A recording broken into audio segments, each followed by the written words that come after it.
우리가 늘 봤던 거잖아, 그치?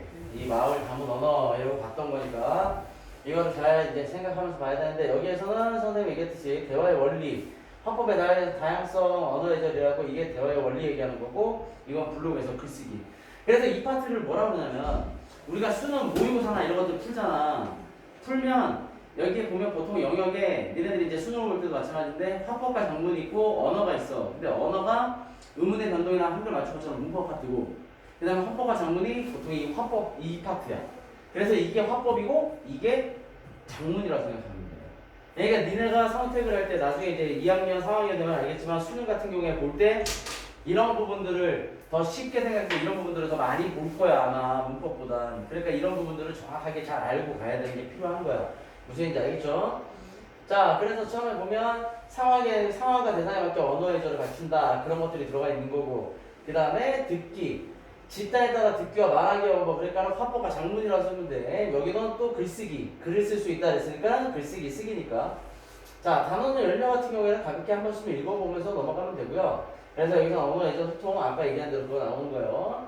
자, 그래서 바로 본문을 딱 보면 소단원 10개에 딱 들어가 있는 게, 기분 좋게 대화했던 경험과 그렇지 않았던 경험을 떠올려보고 각각 어떤 상황이었는지 말해보자, 이렇게 되어 있는데, 기분 좋았던 대화의 상황과 그렇지 않았던 대화의 상황이 누구나 하나쯤 있겠지.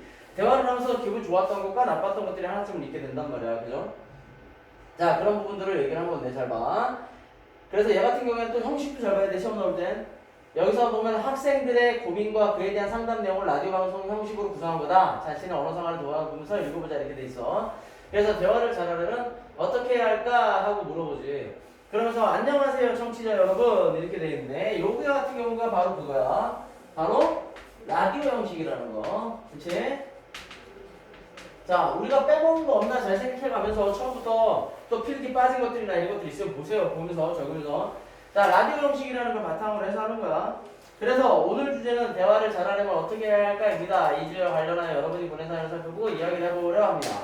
대화는 두 사람 이상이 모여 말로써, 자, 이렇게 얘기하는데, 자, 대화는 두 사람 이상이 모여 말로써 서로의 생각과 느낌을 주고받는 의사소통 방법입니다, 이렇게 되어 있는데, 이게 뭐가 되는 거야? 바로 대화의 개념이지. 대화의 개념.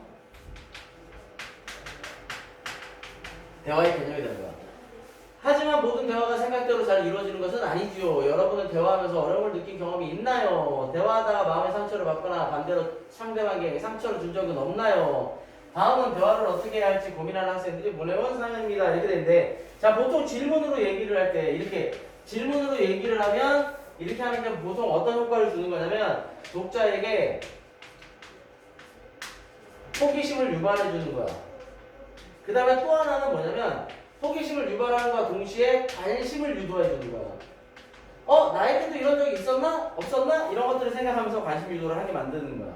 무슨 얘기인지 알겠죠?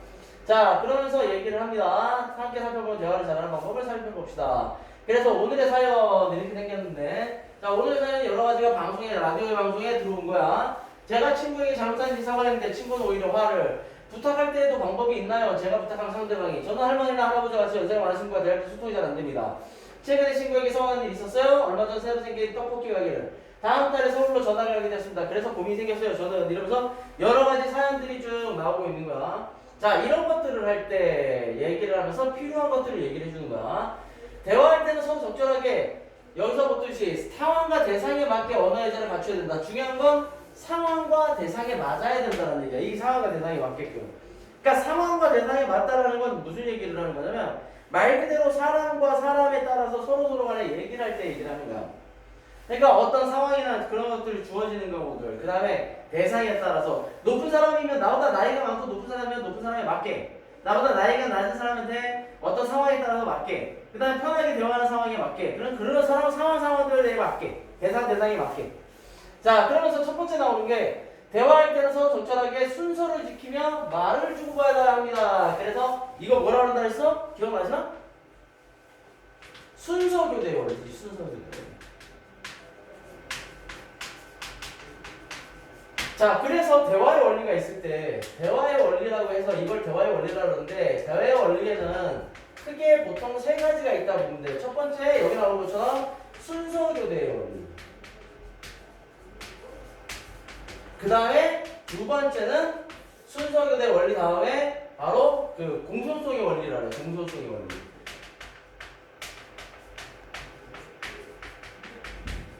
그 다음에 세 번째 같은 경우가 바로 그 협력의 원리인데 교과서나 이런 데 안 나오는 경우들이 많으니까 잘 기억을 해두도록 하세요.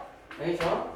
자, 혼자 계속해서 말하거나 상대방의 말을 가르치면 대화가 원활하게 이루어지지 않습니다. 또 상대방을 존중하면서 공손하게 말해야 합니다. 이렇게 돼 있는데, 자, 여기서는 순서교대 원리를 얘기했잖아. 그 다음에 여기서 상대방을 존중하면서 공손하게 말해야 됩니다. 이게 바로 뭐냐면 공손성의 원리야. 공손성의 원리. 그래서 여기 두 가지 있는 게 나오지. 이런 것들이 대화의 원리죠. 그래서 대화의 원리다라고 얘기하는 게 바로 이런 걸 얘기하는 거야. 그리고 대화할 때는 무엇보다 상황과 대상에 맞게 언어 예절을 갖추어 말하는 것이 중요합니다. 그렇다면 언어 예절이란 무엇일까요? 라고 얘기하면서 얘 개념을 얘기해주지. 이는 바로 언어 예절을 얘기하는 거겠지. 상대방을 존중하고 배려하는 마음을 언어로 표현하는 방식이 사회적으로 간섭화된 거. 그러니까 말 그대로 배려하는 마음을 언어로 표현하는 방식이 사회적으로 간섭화된 거다 이렇게 얘기했는데 개념이지. 개념. 언어 예절에 대한 개념을 얘기하는 거야. 언어 예절을 갖추어 대화하려면 말하는 이와 듣는 이 사이의 관계, 대화 상황 등을 고려해야 된다. 서로의 관계와 대화 상황 등을 고려하지 않으면 말하는 내용이 올바르더라도 오해가 생기거나 감정이 상하는 등 이런저런 문제가 일어날 수 있기 때문이다 라고 얘기하는데, 고려해야 되는 상황인데 이런 거야.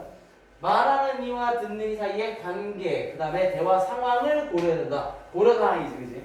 이런 것들을 고려를 해야 되는 거야. 자, 그럼 학생들이 모르는 사항을 함께 듣고 궁금증을 해결해 볼까요? 하면서 이제 본격적으로 내용에 대해서 얘기를 하려고 하는 겁니다. 자, 그러면서 나오는 게 두 사람의 이야기죠. 사과와 관련한 재영이의 사연을 들어봅시다. 이렇게 돼 있는데, 자, 여기 나와 있는 아까 선생님이 방금 설명한 것처럼 이런 것들 다 외워야 돼. 알겠죠? 기본적으로 세 가지 있던 거. 근데 그 중에서 아마 협력의 원리는 안 나올 가능성이 크지만 학교의 교과서에 안 나오면 보통 설명을 안 하는 경우들이 많은데, 선생님들은 아무래도 옛날부터 협력의 원리가 있었던 걸 가지고 설명을 하셨던 분들이야. 그렇기 때문에 협력의 원리에 대해서 꼭 설명하게 될 개연성들이 많으니까 그걸 기억해 두세요. 자, 사과와 관련한 재영이의 사연. 제가 친구에게 잘못한 일이 있어서 사과했는데 친구는 오히려 화를 내더라고요. 사과의 말을 잘하는 방법이 있는 건가요? 저는 이렇게 했어요. 재영아, 어제 조별 모임이 있었는데 왜 안 왔어? 아, 맞다, 깜빡했다. 너 기다리느라 1시간 동안 다들 아무것도 못했어. 그래, 미안하다. 근데 나도 사정이 있어서 갑자기 중요한 약속이 생겼었거든. 부르통한 표정을 지으며 조장님, 네가 모임 전에 한 번 더 연락해줬으면 좋았을 텐데 어쨌든 미안. 너 정말 미안한 거 같니? 우리가 그때 처음에 수업할 때 얘기했죠? 이렇게 얘기하면 어떻게 하자는 거예요? 지금 더 싸우자는 얘기죠. 자, 싸워. 시작. 야, 야, 네가 연락을 해주셔야지. 그랬더니 어랍쇼. 이거 봐라. 네가 지금 사과하는 거야? 죽고 싶냐? 이러면서 이제 쉽게 얘기하면 또 싸우겠지. 네가 말이야. 그러니까 네가 조장인데 너는 말이야. 너는 조장이면서 이러면서 싸우는 거야. 쉽게 얘기하면. 그러니까 사과를 할 때도 사과라는 거에 목적을 두지 말고 어떤 식의 방식이라든지 이런 것들을 잘 선택을 해야 되는 거야. 그래서 이 재영이의 이 사과가 잘못된 이유가 여러 가지가 있는데 그거를 거기다가 잘 적어보도록 하세요. 첫 번째, 잘못된 이유. 첫 번째, 변명을 했다는 거야. 사과보다 변명이 먼저였다는 거야. 그러니까 변명이 먼저게 문제가 되는 거고, 두 번째는 뭐냐면 비언어적인 표현을 썼다는 거. 비언어적인 표현을 썼다라는 건데, 이 비언어적인 표현이 뭘 얘기하는 거냐면 이거야, 이거. 뿌르퉁한 표정. 사과한다는 사람이 얼굴에 인상 쓰면서 그래 미안해 이렇게 얘기하면 이거 진짜 싸우자는 얘기지. 그런데 저런 비언어적인 표현을 씀으로써 오히려 화를 내는 건데, 비언어적인 표현이 잘못 쓰였다. 잘못됐다. 알겠죠? 잘못된 비언어적 표현을 썼다는 거. 그 다음에 세 번째, 상대방을 탓한다는 거.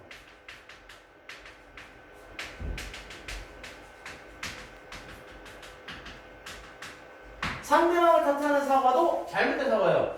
그러니까 사과를 할 때는 오히려 깔끔하게, 심플하게 사과를 하는 게 좋은 거예요. 그 다음에 또 하나는 뭐냐면 억지 사과 느낌을 주는 거예요. 억지로 누가 시킨다고 사과해 봐야 그건 사과가 아니라 말 그대로 듣는 사람을 더 기분 나쁘게 해주는 개념이 되는 거예요. 그러니까 조심해야 돼. 알겠죠? 그러니까 얘는 이런 게 지금 잘못됐어. 우리가 볼 때. 자, 그래서 여기서 보면 나오죠. 이제 하나하나 이거에 대한 게 나오는 거예요. 자, 첫 번째, 잘못을 구체적으로 밝히고 미안하다는 표현을 분명하게 해야 해요. 그래서 첫 번째, 말 그대로 미안하다는 표현은 분명하게 해라.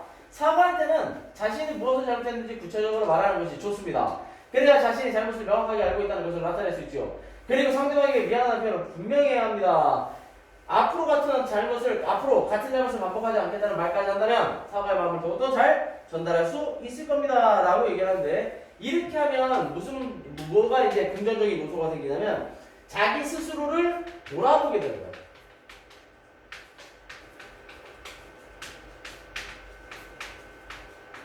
무슨 얘기인지 알겠죠? 그렇게 되면 잘못한 일이 또 생겨도 그런 부분들을 스스로 사전에 미연에 막을 수 있게 되는 거예요. 이해가시죠? 자, 그 다음에 두 번째, 변명을 늘어놓거나 상대방을 탓하지 말아야 해요. 미안해. 그런데 우리 근데 이런 거 얘기할 때 진짜 많이 듣죠? 그죠? 둘째는 변명을 늘어놓고 상대방을 탓하지 말아야 한다. 그래놓고 우리도 얘기할 때 왜 그렇잖아. 그 숙제를 안 했거나 그 다음에 학원 갈 때 숙제를 안 했거나 그 다음에 책을 안 갖고 왔거나 뭐를 안 했거나 이러면 늦었거나 그러면 죄송해요. 근데요 이러면서 얘기를 한단 말이야. 그렇게 쉽게 얘기하면 저 근데라는 게 뭐냐면 핑계를 대게 되는 확률이 커. 무슨 얘기인지 알겠죠? 그런 것들이 많이 생기고 그러면 미안해. 그런데 그때 나는 하는 식으로 변명을 늘어놓거나 잘못의 원인이 상대방에게 있다고 탓하는 말을 하는 거야. 상대방을 탓하거나 그 다음에 변명을 하거나 핑계를 대거나 하면은 오히려 자신의 잘못을 회피하려는 자신의 잘못을 외면하려는 인상을 줄 수 있게 되는 거야. 그리고 또한 상대방의 기분을 상하게 할 수도 있으므로 이와 같은 말을 하지 말아야 한다라고 얘기하는 겁니다. 알겠죠? 그 다음에 세 번째, 준언어적, 비언어적 표현에 유의해야 해요. 이렇게 되는데 자 여기서 잘 기억해야 되는 게 준언어적이다, 비언어적이다 라고 얘기할 때 준언어적이라는 건 무슨 얘기냐면 원래 옛날에 이제 반언어적 이런 식으로 표현을 많이 했는데 말투야, 말투. 그래서 예를 들어서 사과할 때 그래, 미안해. 이렇게 얘기하면 와우 싸우자 이거지. 그런데 우리가 사과할 때 진짜 미안해. 이렇게 얘기를 해야 되는데 이것도 표정을 잘 지어야 돼. 말투는 진짜 미안해 이러는데 표정이 진짜 미안해 이러면 약 올리는 거 같잖아. 지금 약 올리냐? 그러면 또 뭐 하자는 얘기야? 또 싸우자는 얘기야. 자 지금부터 파이팅 시작이지 그치? 그러니까 그렇게 할 때는 어떻게 해야 돼? 진심으로 사과하는 표정을. 물론 여기다가 뭘 덧보태면 더 좋아? 눈물을 더 보태시면 더 좋을 수도 있겠죠. 그래서 그렇다고 사과할 때 울 수는 없잖아. 억지로 막 뚫어가고 눈물 흘려. 미안하다. 이것도 또 약간 오바스럽긴 하지만 사과할 땐 하여간 진심을 담아서 해야지 겉으로 그냥 어거지로 하는 것처럼 억지로 하는 것처럼 그 다음에 얼굴은 그렇지 않은데 말만 그렇다든지 그 다음에 또 말투가 사람을 비아냥거리게끔 하게 느껴진다든지 진심이 없게. 그래서 우리 무슨 표현 써? 뭐 우리가 얘기하다가 보면 혹시 오빠랑 그런 얘기랑 엄마랑 아빠랑 뭐 저기 할 때 하는지 모르겠지만 영혼을 좀 담지? 막 이런 표현을 쓰잖아. 영혼 1도 없는 대답할 때 너 그거 하지마 그러는데 네 하는데 거기 영혼이 없어.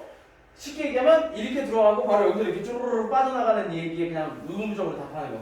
그런 것들 얘기하는 거야. 그래서 준언어적인 건 말 그대로 말투, 그 다음에 비언어적인 건 표정 이렇게 생각하면 돼.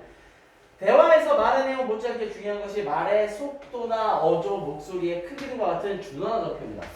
그 다음에 표정과 몸짓, 시선 등과 같은 비언어적 표현이다. 딱딱한 목소리로 말하거나 언짢은 표정을 지으며 말한다면 상대방이 진정한 사과를 받아들이기가 어렵다. 그러니까 쉽게 얘기하면 어떻게 되는 거야? 약 올리는 것들이나 이렇게 받아들이는 거니까 말 그대로 이런 표현들까지도 정확하게 쓰면서 할 수 있어야 되는 거야. 무슨 얘기인지 알겠죠? 자, 그 다음에 청취자 여러분, 재영이가 어떻게 사과했으면 좋았을까요? 이렇게 돼 있는데 뭐 진심을 담아서 사과를 하면 좋겠지. 그러면 뭐 얘기할 때 그런 식으로 하면 좋지 않겠어? 뭐 소희야, 어제 저번 모임에 참석하지 못해서 미안해. 미리 연락하지 않아서 기다리게 한 것도 정말 미안하다.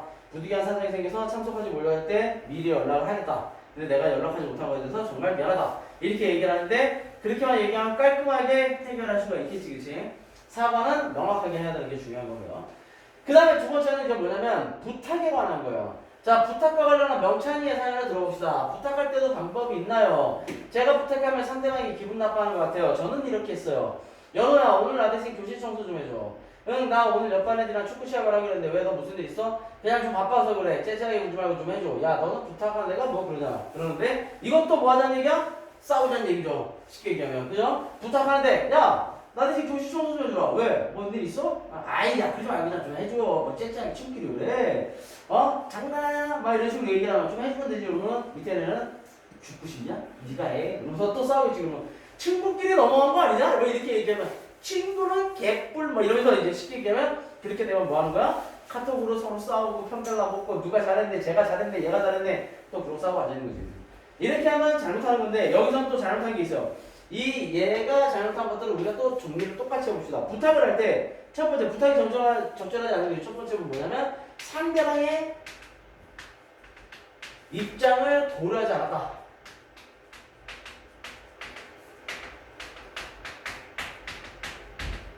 상대방의 입장을 고려하면서 얘기를 해야 돼요. 그 다음에 두 번째 뭐냐면 의향을 묻죠. 상대방의 의향을 묻지 않고 단정적으로 얘기했다. 이렇게 얘기를 하면 마치 결정 다 해놓고 쉽게 얘기하면 소위 말하는 답정너가 되잖아. 네가 하는 거야. 답은 정해졌으니까 넌 대답만 해. 이렇게 될 거 아니야. 그지? 그러면 싸우자는 얘기야. 그 다음에 세 번째 문제는 뭐냐면 사정을 구체적으로 말하지 않고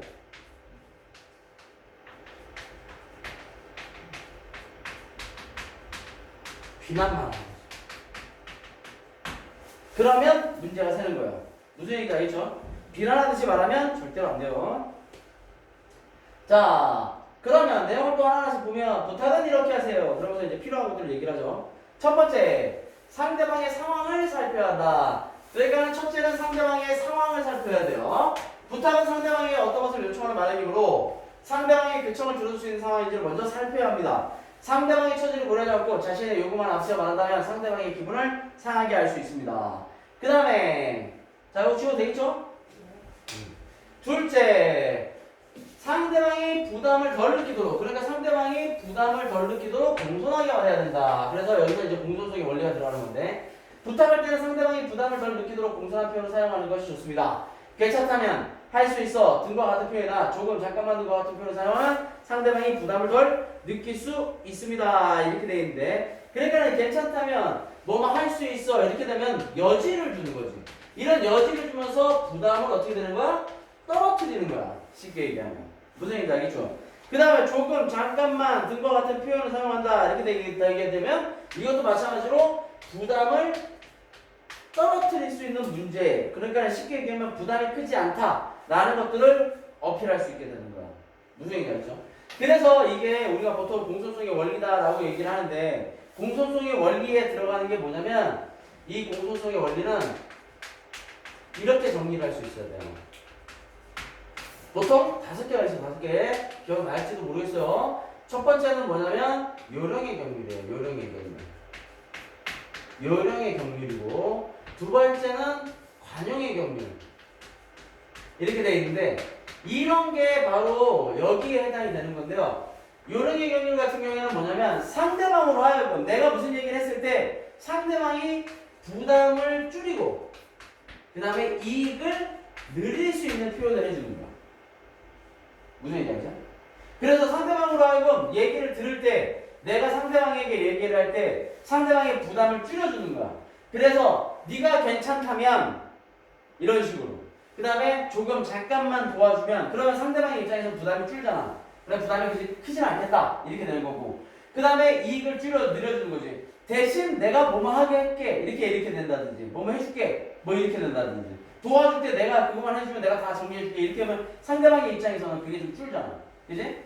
그 다음에 관용의 경률은 이건 그래서 상대방의 입장에서야. 상대방 대화를 듣는 사람 입장에서, 이건 나의 입장에서 나의 입장에서 부담을 늘리고 이익을 줄이는 거야. 그러니까 똑같은 개념이라고 생각하면 돼. 내가 너 대신 청소 다 해줄게, 내가 네 숙제 해줄게, 나 이것 좀 도와줘, 이런 식으로 얘기하는 거야. 무슨 얘기인지 알죠?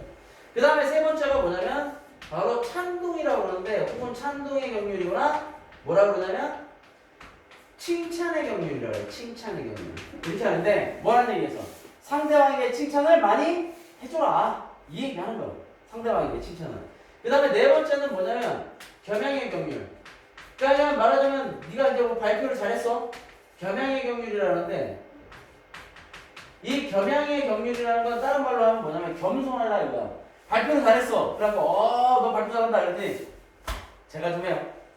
제가 한 발표 하죠. 제가 좀 원래 잘해요. 이런 식으로 하면 좀 재수없잖아, 그지? 그러니까 이런 겸양의 경률은 겸손해라. 그러니까 칭찬 많이 해줘라. 그 다음에 스스로에게는 겸손해라.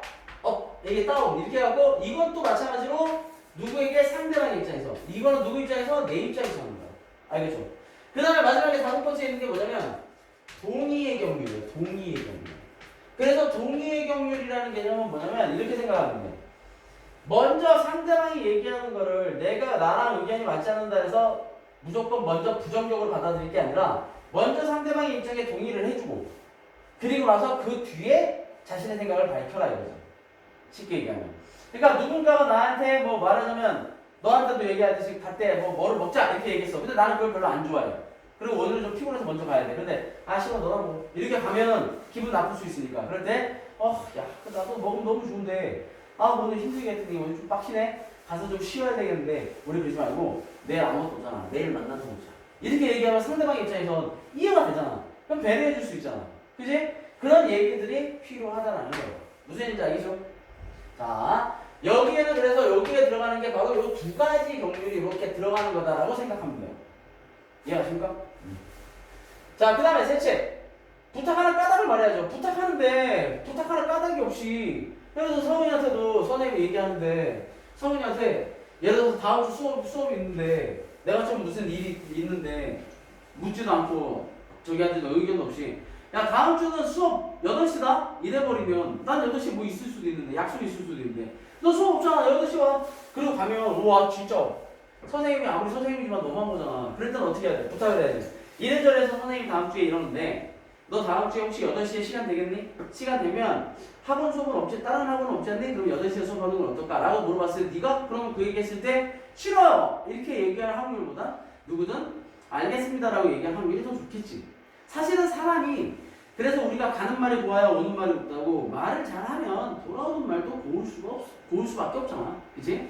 그런 것들을 생각하는 게 중요한 거예요. 이런 거 보면 선생님도 스스로 반성해요.